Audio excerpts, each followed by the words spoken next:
Hello and welcome to the Source One Countdown to ISM 2016 Podcast Series. Consider us your on-the-go source for the latest insights in the procurement, supply management, and strategic sourcing industry as we get ready for the premier supply chain event of the year. Today we'll hear from Source One project analysts Brian Seipel and Nicole Mahaffey on the reasons why best-in-class suppliers are ignoring your RFP. Imagine for a moment that you've spent hours crafting an RFP to perfectly capture your requirements. And not only that, you've put together the perfect set of suppliers to participate whose solutions fit your needs to a T. But somehow, despite your best efforts, these top suppliers go dark almost out of the gate. Suddenly, you find your supplier pool shrinking, key players in the market just threw in the towel before your RFP even got off the ground. Nicole, why is this? What's the disconnect? Really glad you asked, Brian. When thinking about an RFP, we have to look for the best suppliers, and we're inclined to do so, but we also have to remember that the RFP is a two-way street. These suppliers are also evaluating us and thinking about whether or not they want to participate in this initiative. So with the RFP, it's your first opportunity to wow these suppliers and communicate your needs to them. But if the suppliers read through the RFP and have too many red flags, you may quickly find that these suppliers either decline to participate or are no longer responding to you at all. That's the worst. Knowing these red flags will help you craft an RFP that draws the best suppliers and ensures participation. Brian, what other red flags do you see occurring in the RFP? Well, I think it's important to take a step back first and talk about these suppliers. Let's start with proper fit. A lot of times, suppliers look great on paper. You take a look at a website that focuses on their strengths. You speak to a personal reference that has nothing but great things to say. But how are you sure that the suppliers receiving your RFP are really a good fit for all of your requirements?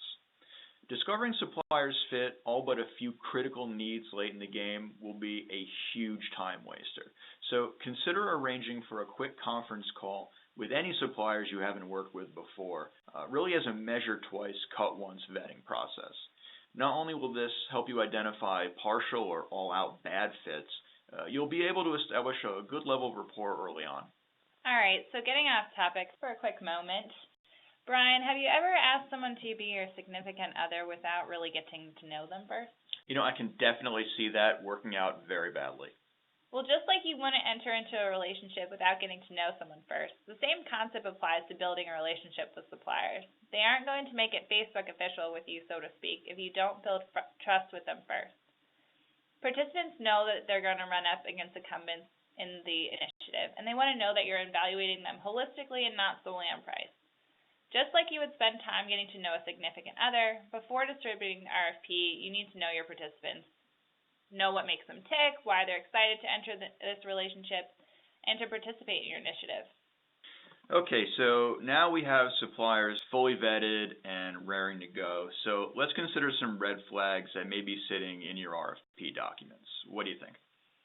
The first one I think we should look into is boilerplate language.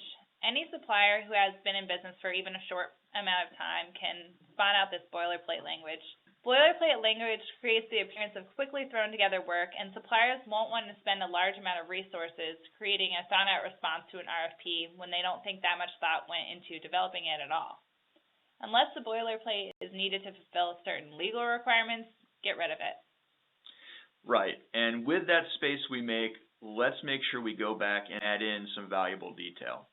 It's important to remember that new suppliers don't know you. They don't know your needs or what it will take to win your business, and they will bolt if they don't get that information quickly. Your RFP needs to be clearly written and organized in such a way to fill in all three blanks in pretty short order: who you are, what you need, and how to win. At a minimum, include an elevator pitch about your organization and this opportunity, and a milestone roadmap with deadlines before heading into the scope of work. And this clarity really does extend into the scope of work as well. Poorly defined scopes are really a killer.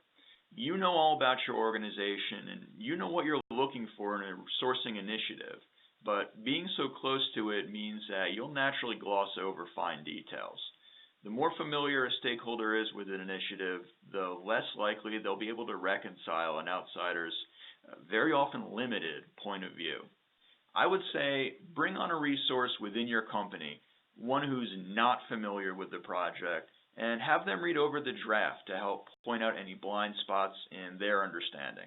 If they're not connecting the dots, there's a pretty good chance your bidders won't either. This may seem like a lot of extra work, but it is worth it. Nothing will send suppliers running faster than a weak scope. It gives the impression of a poorly defined project that may require way too much of a time investment for bidders to even gather the information needed to participate. Something else to think about, and even if we do have that clear scope of work and a clear RFP, you're only telling half the story. It should be expected that suppliers are going to have questions. Even through reading it, they might have a couple of questions about the RFP, about the scope, about your company. So after you send that RFP, you want to establish open communication and build in time for Q&A sessions. These sessions not only help suppliers gauge how the relationship will progress, but it also gives you the opportunity to see how engaged each supplier is and how much they want to win the business. Speaking of the Q&A, let's talk about the questionnaire as well. The first point I want to make here is know what you're asking and why you're asking it. Think of this as the questionnaire version of your boilerplate tip. Your RFP serves a purpose of moving suppliers through the sourcing event. Maybe you want to bring them on site for a pitch, or you're going to make a vendor selection call based on these submissions. Either way, though, your questionnaire's focus needs to be on getting the information you need to serve that purpose. So, needlessly excessive questions are a pretty big red flag. The longer your questionnaire, the more time and resources suppliers will have to spend to respond. What's your favorite color? Why is the sky blue? Why is it sunny today? Why are you wearing that shirt? Oh man, is that just needless and excessive? Yeah, those are some pretty good examples of items to not include in an RFP. Include too many, you make responding difficult. Suppliers are often doing some kind of calculation when they take a look at your questionnaire. How long is this going to take? How many resources will it eat up versus how much money can I expect to bring in? Is each question strictly required to determine if a supplier can meet your needs? If it isn't, cut it out with extreme prejudice. And I will volunteer the first for the chopping block should be the need for 1, 2, or sometimes even 3 years of financial information.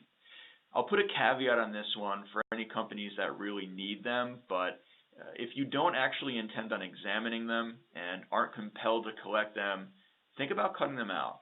Private companies often balk at this requirement, and I've seen plenty of cases where RFP issuers will drop the request once bidders complain. So ask yourself, do you need all those years of financial information? If you do that and the answer is yes, then ask again, do you really need them? I want to go back to your point on suppliers trying to measure value.